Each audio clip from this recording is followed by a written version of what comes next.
Welcome, everybody, to Midday Magazine for this Tuesday, November 5th, 2024. Have your host, James J. Malouf here. At part 2 today at 4:30, we're going to talk with our friend Tracy from the Southwood County YMCA. Looking forward to that, and a big thank you to Tri-City Services sponsoring that segment. Right now, we have with us on the phone a legend here in Wisconsin Rapids, a legend here at WFHR, helping us celebrate WFHR's 84th anniversary, longtime sports director, broadcaster, co-host, marketing, one of the best beards in WFHR history. Mr. Terry Stake is with us. Hello, sir. Hello there, James. How you doing? Doing all right. Glad to talk to the people of Wisconsin Rapids again. I don't get there very often, so. And we miss you around here, Terry. It's part of the reason why I really appreciate Pam reaching out and you guys being able to work this out and you being able to join us. How have you been? Well, I've been okay. I don't know if the people know, but I have MS, so I don't walk very good anymore. But other than that, I'm going along pretty good. Still get to do a few things. Life is good. I'm living in the Northwoods where there's lots of lakes and deer and squirrels, so I'm happy. Good to hear. Very good to hear, and appreciate you sharing that, Terry. Thank you for that. And I know you're still keeping pretty active when it comes to sports and everything, right? Oh yeah. I mean, I spent 42 years in sports, so it's hard. It's hard to get away. I mean, I'm not doing anything anymore as far as the broadcast industry is concerned, but I follow everything very closely. Still able to go fishing, and with help, I go deer hunting. But that's about it. That's about my activities now. Hey, that sounds like pretty good. That sounds like a good set of activities. We're here to talk about WFHR and the history of it in local radio, but I'd be remiss if I didn't have one of my favorite voices in WFHR history and one of my favorite sports personalities to talk to about, commentating today, Terry. When you're watching a game, whether it's baseball, football, anything like that, commentating has changed a bit, but it's also kind of very similar to what it used to be. Is that the way you see it? As far as sports is concerned? Yeah, just sports commentary, so, yes. Calling a game and everything. Yeah. Calling a game, yep. It's hard to change calling the game. I think, as far as radio is concerned, TV has changed. I think they talk too much on TV.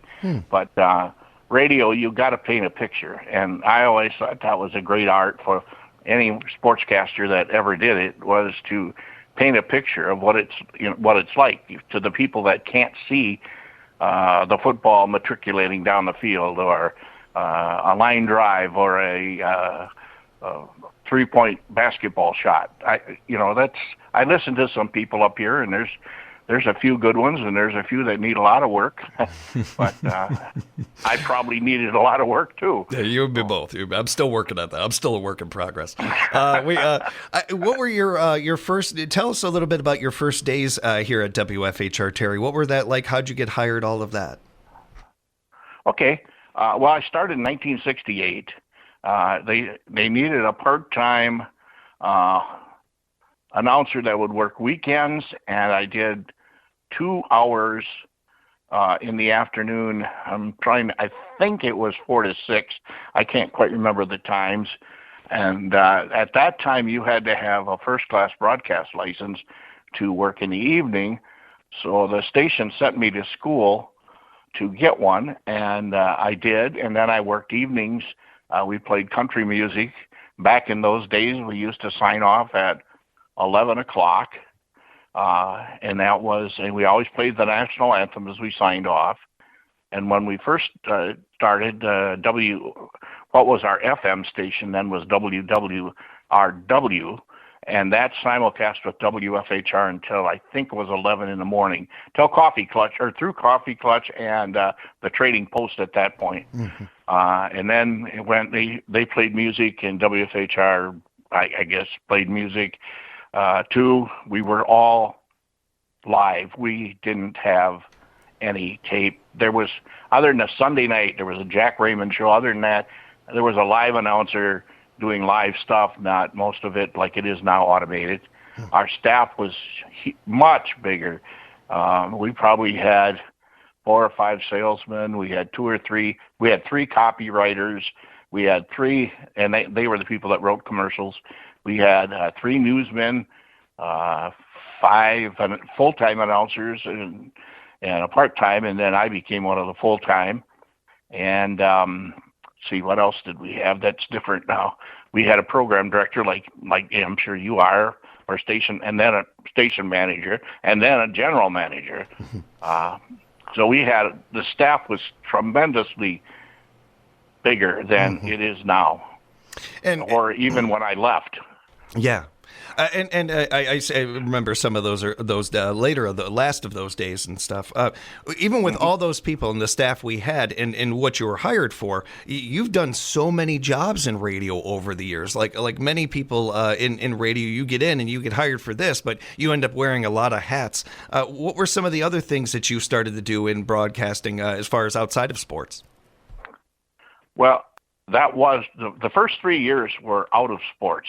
I just did a evening show, and then myself, Bill Nobles, and a guy named Bob Reinhardt, we switched where we worked every weekend. We worked Saturday afternoon and Sunday morning, I think it was, if I remember correctly. And then we had 2 weekends off, then we worked a weekend. Then after about 3 years, I was trying to get our former general manager, who's no longer with us, but you know his son, Jack Gennaro, was. I tried to get him to let me broadcast sports, and he was adamantly against it. And I kept working on him, and I finally wore him down. Then after that, I became the sportscaster, and we were doing pretty darn well at that. And so that it just carried on and lasted until I left. For so many, sorry, go ahead, Derek. No, that's fine. I was just going to say that. So for so many of us, we kind of, when we think of WFHR, we think of news, sports, these things. They're intertwined together, but it really wasn't that case early on. It was your presence, it was your work, along with many others, that really built a foundation to where now sports is an integral part of what we do here. Yeah, I think that's right, because we were not, we did play-by-play. Bill Nobles did play-by-play of some sports, but we didn't do it like I did. I just kept bugging Mr. Gennaro and other people. And then when Miles Knutson came on as general manager, he was more for sports, so we kept increasing. I started broadcasting wrestling, which had never been done before anywhere, on a play-by-play basis. And the state tournament, now if you go to the state wrestling tournament, there's probably, 30 radio stations at the state individual tournament, and then state team, and there's probably a radio station for every team that's down there on a play-by-play basis. So I started that, and then I moved into hockey, which I really didn't know a whole lot about, but I think I got better at as the years went on. But, we did just about every major high school sport, which we had not done for many years before that. Which is, certainly the revenue aspect of that is huge for radio, huge for anything. But certainly the mission of WFHR as well, of covering local news and sports is a part of that. Giving a chance for these high school kids and for their parents to hear their names on the air and some of that. That's such an integral part of local radio now. And it's cool to hear kind of the beginnings of that. And especially when you mentioned that about wrestling, Terry, when you're, if you haven't broadcasted before, you haven't called a game before, in most sports you have somebody to look to. Okay, Vin Scully called a game this way in baseball. Madden called a game in football this way. But with wrestling, as you mentioned, you didn't have any kind of like blueprint. Didn't really have an outline. How did that go? In real time, trying to figure out how to give that, as you said, paint a picture for that. Well, shaky at the beginning. That's a good way to put it. Because I didn't know much more about wrestling than the people listening to me. I used to go to practice for a few, not every night, but maybe once or twice a week. I would go to Lincoln High School's practice, and that was in the old Lincoln High School on the stage, and I would listen to what they're trying to do. So I did that, and I think anytime you broadcast any sport, you need to be more than just show up at the game. You've got to go through some background. I went to football practices. I became an official and knew the rules. I think that I don't think every person has to be an official, but it wouldn't hurt you to know all the WIAA rules and what the major emphases are to this sport and that sport. I think that'll help you. But the guys that just show up and broadcast the game, unless they really played the game and really know the game, I think it's hard to describe, like you said, paint a picture. Mm-hmm. And I probably didn't paint a real clear picture of wrestling at the beginning, but it was so popular that, that sport, because we were state champion, Mm-hmm. that, people would listen to me. And right at the beginning, there was no team sport. So I got to learn it on an individual basis first before they started having team tournaments. And I knew it a little better. And I called. People used to say, "What is that?" I said, "I probably made that up." I tried to describe it. I learned something from a fellow by the name of Earl Gillespie. I don't know if you remember who Earl Gillespie was. Yeah. For about 2 years, I got to spend time with Earl Gillespie on the Badger football broadcast because the great Arnie Strope had a heart problem, and he needed somebody to help carry and put out equipment. And he said, "Well, you want to go along on all the broadcasts?" And I said, "Are you kidding me?" So the first broadcast or two, I sat up by Arnie above the football broadcast, and then Mr. Gillespie called me down and said, "Why don't you sit here and be my spotter?" And at the end, he'd give me $10 or something, which I didn't really need. But one of the things we were talking about before we went on the air is description of the game. And he told me one thing that I'll never forget. He says, "Never talk above your audience." In other words, don't use so many technical terms that grandma at home cannot understand. Mm-hmm. It's a little different on television because you're seeing what they're talking about. Yeah. So my goal was to always make sure that grandma understood it and that the person that was a top-notch wrestler that knew every term of wrestling and what was going on could understand it. And so that was what I tried to do with every sport. Those are really good notes, Terry, not just for young broadcasters out there, for those of us that have been doing it for a while to rehash, and just in any form of life, any job you're doing out there. I think that's really good notes with that. We're speaking with longtime sports director and WFHR legend, Terry Stake, right now, celebrating our 84th anniversary. Terry, I wanted to talk a little bit about other anniversaries. We've done a good job of celebrating our anniversaries over the years and decades here at WFHR. You've been a part of a lot of those. Including one that I watched. I watch it every year around this time, or at least try to watch some of it. The big musical piece that you got, or not musical piece, but there was one that you guys did over at the library, and had a big video presentation for it. They play it on our public access sometimes. You've been a part of a lot of these anniversaries over the years. Any of them stand out to you? Boy, that 50th, that's the same one that you're visiting about. We wore tuxes. We went to the library. We went back to old time radio is what we did. Yeah. Back in the 40s probably, or 50s. I remember, there was, we used to have a lady come in this was before my time now, but I mean, we put it on that thing, come in and play the piano in the morning. And do some things. That was before my time, but that's what we tried to do on that one. And I don't remember, I'd have to go rewatch it like you, but we put on a production at the library, and then obviously it was filmed and went on the air and went, I suppose, like you say, public access has it. I wouldn't mind seeing it again if I could find it somewhere, but that one sticks out. Our 60th we brought in a car that was the year, an old car. And I remember I was the only one could drive it because I was the only one who knew how to drive a stick shift, being an old farm kid, And I tried to teach Greg Gack how to drive it. We went out to the West Junior High parking lot and let him try to drive a stick shift. Oh, what I would have given to see that.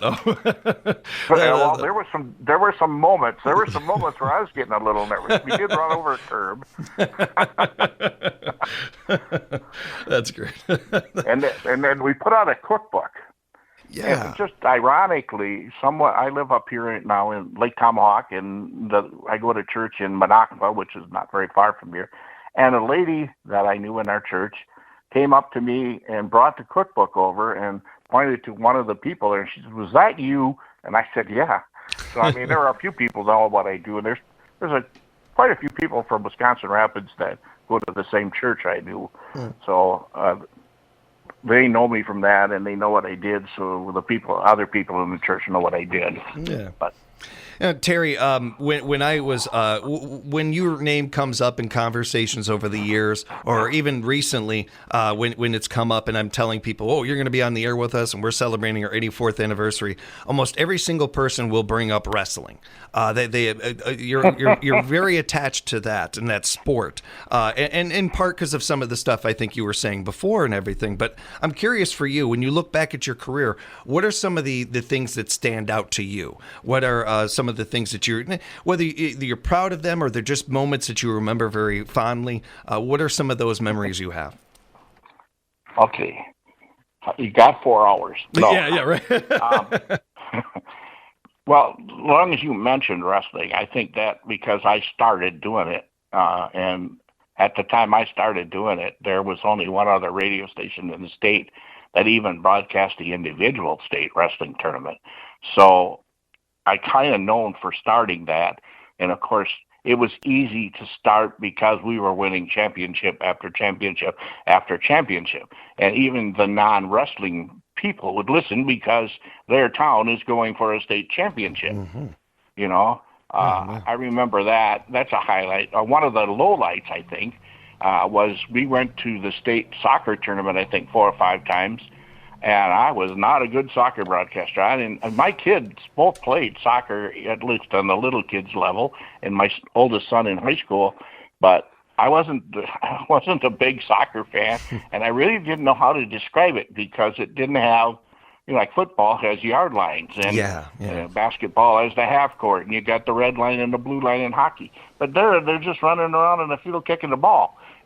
I know there's strategy. I realized that, but I didn't know that strategy. Mm-hmm.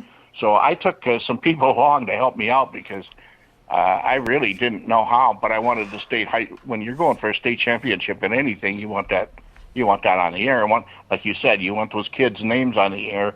I always said it's their day in the sun. Mm-hmm. I don't care if they're 22-1 or 1-22. It was still their day in the sun, and you got to make it as exciting for them as you possibly can. So.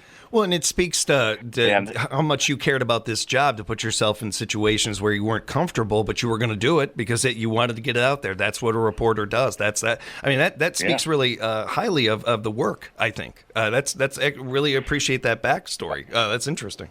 Well, I'll tell you where I wasn't comfortable. Mr. Gennaro sent me out to do a ski jump one time. Huh. And I went on I think a snowmobile or something. They got me up to there where they what do you want to call it? The lifts, or where the skiers landed and they graded them or whatever, scored them. Yeah. So I'm up there and I'm trying to describe a guy taking off out of a ramp and landing on the snow, and that was probably a disaster. But I did that, but I was really uncomfortable there. Soccer wasn't so bad. At least I had somebody to help me out a little bit. And then I was thinking of another lowlight, or another probably the funniest instance, and it's in my book. I'm not going to make a big deal out of the book, but we were at Randy Paul and Dave Miller and I were at Elmwood for a Port Edwards High School playoff game, and in the booth, there was not enough room for 3 people. So Randy and I were at the counter where we had our equipment and stat sheets and stuff like that on. And Dave was behind us with a microphone that, Dave was keeping stats. Randy was behind with the microphone, a long cord microphone. Mm-hmm. And he's walking around, and all of a sudden, there goes the equipment. There goes Dave Miller. Randy had pulled the cord all the way around their legs, and Dave went over backwards. And I grabbed the equipment before it fell on the floor, and we never missed a beat. We may have laughed a little bit, but we kept right on going. That's amazing. I had not heard that one. That's fantastic. As we're wrapping up, Terry, I did want to mention your book. Encourage people to check it out and everything. People can they still get your book somewhere? Sure, you'd have to contact me. I can give them my address and phone number. If you just contact me, or I'll even give them a discount now because it's been out for a while, and $20 autographed. And it's my address is 7106 Bass Lake Road, Lake Tomahawk, Wisconsin, and that's 54539. And my telephone number is 715-421-6567, or they can contact Pam at the radio station, and she knows how to get a hold of me. Yeah. You can give our front desk a call, 715-424-1300. Same number it's been for a long time. Terry, I just like to say can I say something real quick? Please, yeah. Okay, I just like to thank a few people that helped me in my radio career tremendously, and obviously one was the great Arnie Strope.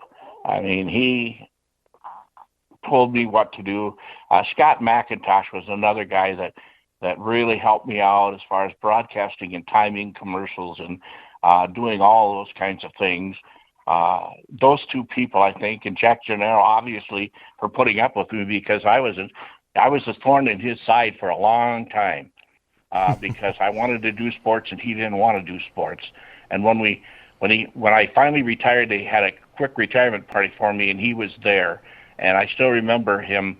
I gave him a little jab yet that we made a lot of money in sports despite him. But he supported me. But those three people, I think, stand out more. I had a lot of people that I worked with, Chris and Nick and Greg and you. There were tons of people I worked with, but those three people really got me started in an industry that I never thought I was ever going to make it in, and I've actually made it now into the Broadcasters Legends Hall of Fame. So, that was the culmination of my career, I guess. Yeah, and we're not here without people like you in your career, Terry. We're here celebrating 84 years thanks to people like you and trailblazers like you. We appreciate you, man. Thank you so much for the time. Be well. We'll talk again real soon, okay? Thank you very much, James, and hi to everybody in Wisconsin Rapids. We'll be talking to you again soon, Terry. You take care. Thank you for the time. And thank you, everybody, for joining us. We'll be back with more Midday Magazine coming up right here on 97.5 FM, 1320 AM, WFHR, locally grown radio.